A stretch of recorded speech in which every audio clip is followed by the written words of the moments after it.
Salam alaikum.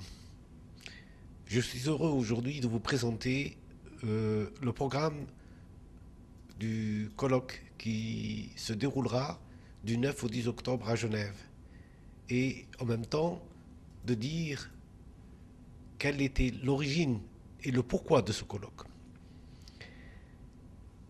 La Tariqa Alawiya, dont je suis aujourd'hui le représentant, cette branche de cette école ou de cette pensée, du tasawwuf, de cette spiritualité musulmane héritée du prophète alayhi salatu wassalam, a été l'un des premiers courants qui ont fait émerger l'islam en Occident. Et si nous avons choisi la Suisse, c'est parce que c'est le premier pays qui a reçu ce message et c'est les premiers occidentaux qui sont rentrés dans l'islam sont rentrés en Suisse en 1930. Donc cela suppose que nous avons un devoir vis-à-vis de nos frères, de tous ceux qui nous ont précédés.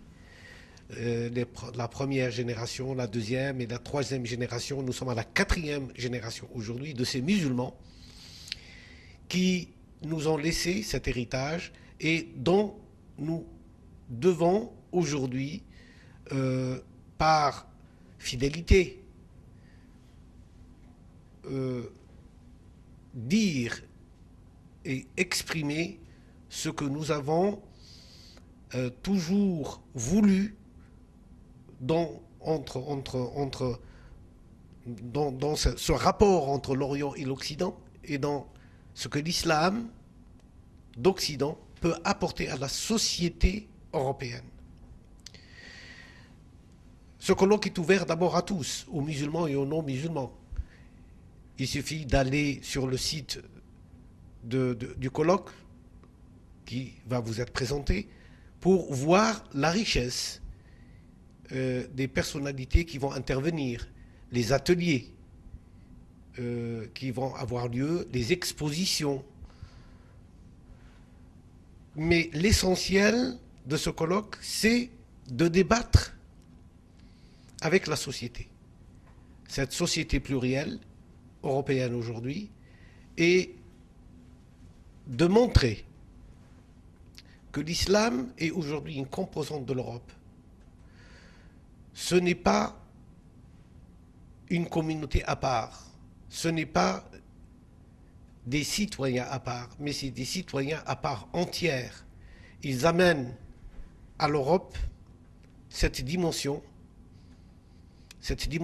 spirituelle, cet héritage millénaire qui permet à la société humaine aujourd'hui, par sa pluralité, par son acceptation de l'un l'autre, par l'altérité, par la découverte des richesses des uns et des autres, de pouvoir envisager un vivre ensemble et de construire un avenir pour leurs enfants et leurs petits-enfants. L'histoire, le destin a voulu que aujourd'hui l'Europe devient multiconfessionnelle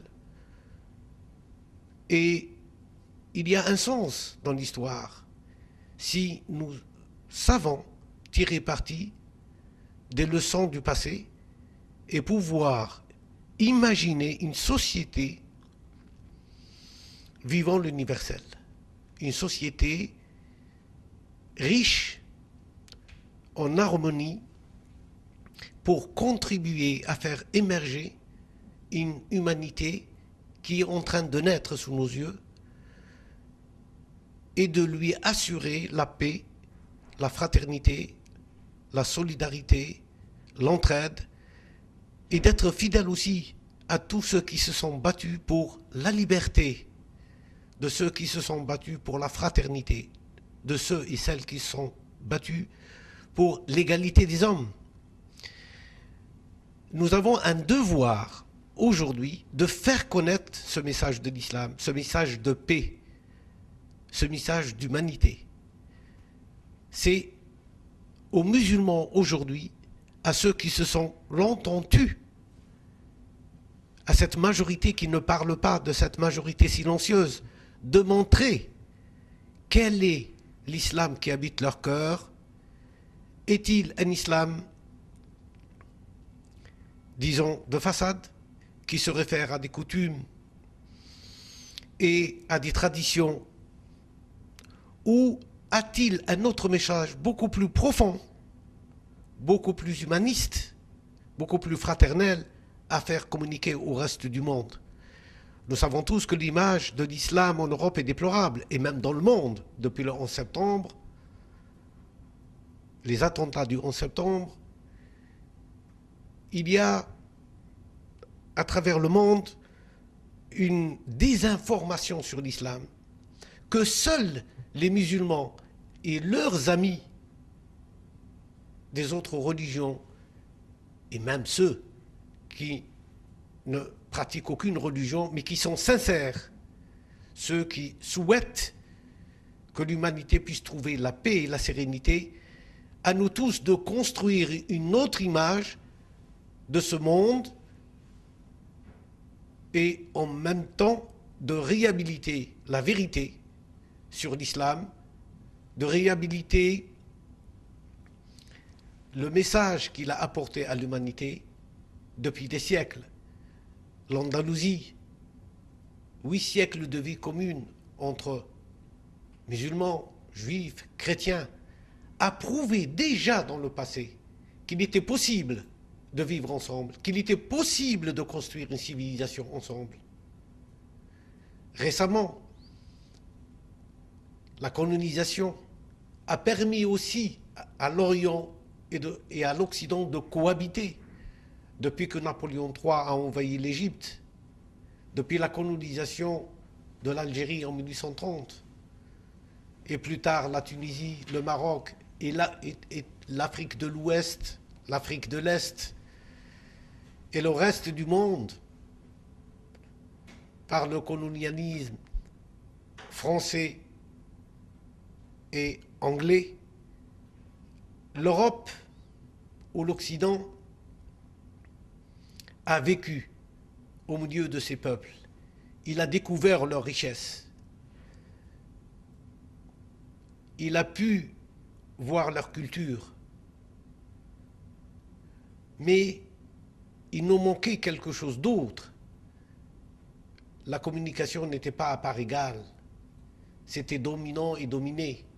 Aujourd'hui, dans un monde d'égalité, égalité des chances, égalité d'être, dans un monde qui proclame les droits universels de l'homme et de la femme, nous devons comprendre que les musulmans sont une composante de cette Europe. Plus de 25 millions de musulmans vivent en Europe.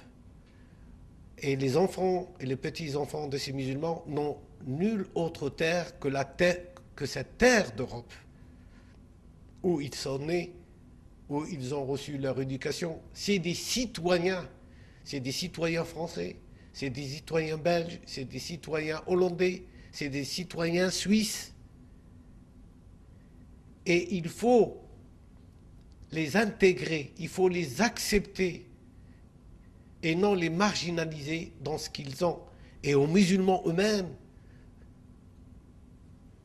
de sortir du ghetto du communautarisme pour être pleinement responsables, une responsabilité partagée, une responsabilité citoyenne pour s'en réclamer et vivre dans cette société en apportant tout ce qu'ils ont de meilleur en eux pour servir la société dans laquelle ils vivent. Voilà ce que ce message et cette rencontre de Genève va essayer de traiter, avec des personnalités, des politiques, des religieux, des philosophes, et en même temps mettre en relief les défis qui attendent l'humanité d'aujourd'hui et de demain.